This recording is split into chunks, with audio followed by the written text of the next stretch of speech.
Voice change. Voice change কি?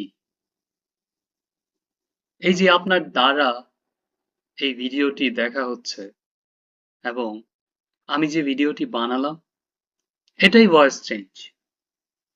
আমি ভিডিওটি বানিয়েছি, আপনার দ্বারা দেখা হয়েছে, তাই না?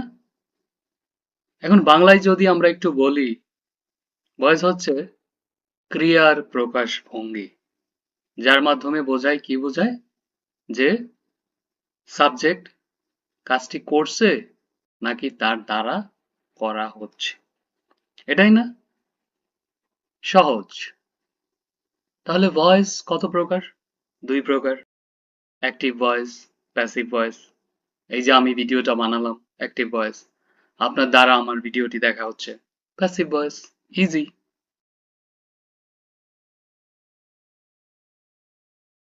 এখন আমরা একটা উদাহরণ দেখি। অ্যাক্টিভ ভয়েসে শি টিচেস মি, সে আমাকে শেখায়, তাহলে তার দ্বারা আমার শেখা হয়। I am thought by her. Structure কি? সাবজেক্ট ভার্ব অবজেক্ট, এটা অ্যাক্টিভ ভয়েসের। প্যাসিভ ভয়েসে কি হয়? অবজেক্টটা চলে আসে সামনে, তারপর একটা বি ভার্ব টেন্স অনুযায়ী, তারপর ভার্বের 3 নাম্বার ফর্ম, তারপর একটা বাই, তারপর সাবজেক্টটা বসাই দিতে হয়। এটাই তো। এখন আমরা টেন্স গুলাকে একসাথে করে শিখব। এই যে 9টা টেন্সের ভয়েস, আমরা 3 3 9 এখান থেকে 3টা বানিয়ে নেব। কিভাবে? একটার মাধ্যমে বাকি দুটো শিখবো, হয়ে যাবে। এখন দেখেন, ইনডেফিনিট টেন্স। ইনডেফিনিট তো 3টেই আছে, প্রেজেন্টেও আছে, পাস্টেও আছে, ফিউচারেও আছে। যেহেতু ইনডেফিনিট, জিনিসটা কিন্তু এক প্রজাতি, আপনাকে বুঝে নিতে হবে। আপনাকে যদি 3টাকে 3টা বলা হয় তাহলে আপনার উপর চাপ বেড়ে যায়। আসলে জিনিসটা কিন্তু 3টা না, ওরা 3 ভাই। ওদের মধ্যে একই বৈশিষ্ট্য বিদ্যমান, কিছু কিছু ব্যক্তিগত বৈশিষ্ট্য আছে। আর এখানে ব্যক্তিগত বৈশিষ্ট্যটা কি? Be verb. ধরেন প্রেজেন্ট হচ্ছে বড় ভাই, প্রেজেন্ট ইনডেফিনিট হচ্ছে বড় ভাই, ওর বি ভার্ব কি? অ্যামিজার। পাস্ট ইনডেফিনিট হচ্ছে মেজো ভাই, ওর বি ভার্ব কি? ওয়াজ ওয়্যার। ফিউচার ইনডেফিনিট কি? ছোট ভাই, ওর বি ভার্ব কি? Shall B, will be. এইগুলা বাদে আর বাদ বাকি যা বডি আছে সবগুলার এক, তাই না?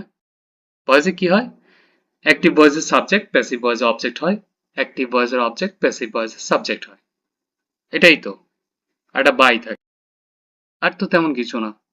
যেমন আমরা প্রেজেন্ট ইনডেফিনিটে দেখি, শি টিচেস মি, সে আমাকে শেখায়।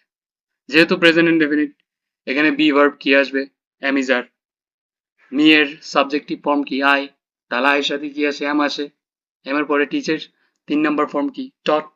আই এম টট বাই, তারপর শি এর অবজেক্টিভ ফর্ম কি? Her. I am taught by her. ঠিক আছে? এই জিনিসটাকে আপনি পাস্ট ইনডেফিনিটে দেখেন, I was taught by her. দেখেন, I am taught by her, past ইনডেফিনিটে কি হয়েছে? I was taught by her. সব ঠিক আছে, শুধু এম এর জায়গায় ওয়াজ হয়েছে। সহজ না?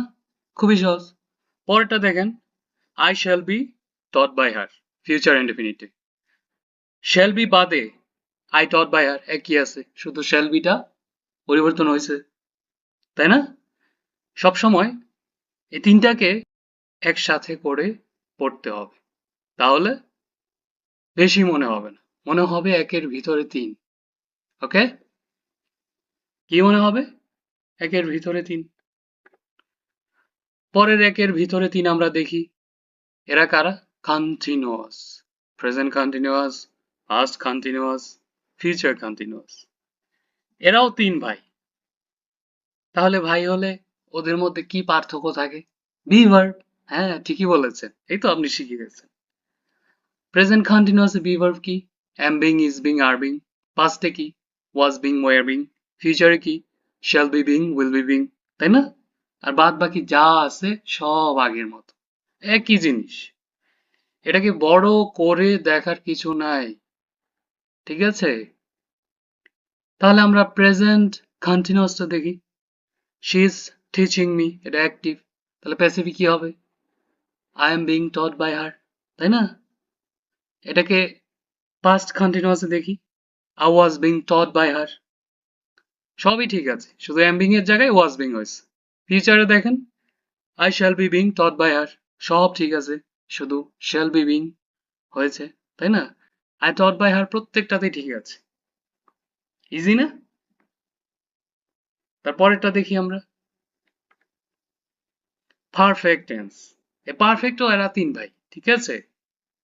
তাহলে এদের মধ্যে কি পার্থক্য? বি ভার্বের পার্থক্য। প্রেজেন্ট পারফেক্টে কি? হ্যাজ বিন বা হ্যাভ বিন। পাস্ট পারফেক্টে কি? Had been. ফিউচার পারফেক্ট কি? Shall have bin, will have been. এগুলা হচ্ছে বি ভার্ব তিনটারই। এই বি ভার্ব বাদ বাকি সব এক। অনেক সহজ ভয়েস, আপনি যদি সহজ করে শিখেন। তাহলে দেখেন প্রেজেন্ট পারফেক্টের অ্যাক্টিভ ভয়েসটা, শি হ্যাজ টট হিম, এটার প্যাসিভ কি হবে? He has been taught by her. Past পারফেক্টে দেখেন, I had been taught by her, I taught by her, ঠিক আছে, এখানে হ্যাজ বিনের জায়গা হ্যাড বিন হয়েছে। ফিউচার পারফেক্টে দেখেন, I shall have been taught by her, I taught by her, ঠিক আছে, এইখানে শুধু বসেছে শ্যাল হ্যাভ বিন, তাই না? সহজ না? এখন কি মনে হচ্ছে আপনার যে 9টা ভয়েস চেঞ্জ মনে রাখতে হবে? মনে হচ্ছে না? 3টা ভয়েস চেঞ্জ মনে রাখলেই যথেষ্ট। কি কি? Indefinite, continuous, perfect. তারপরেও যদি আপনার কোনো দ্বন্দ্ব থাকে আমাকে কমেন্ট করে জানান, আমি উত্তর দিয়ে দিব। Learn easy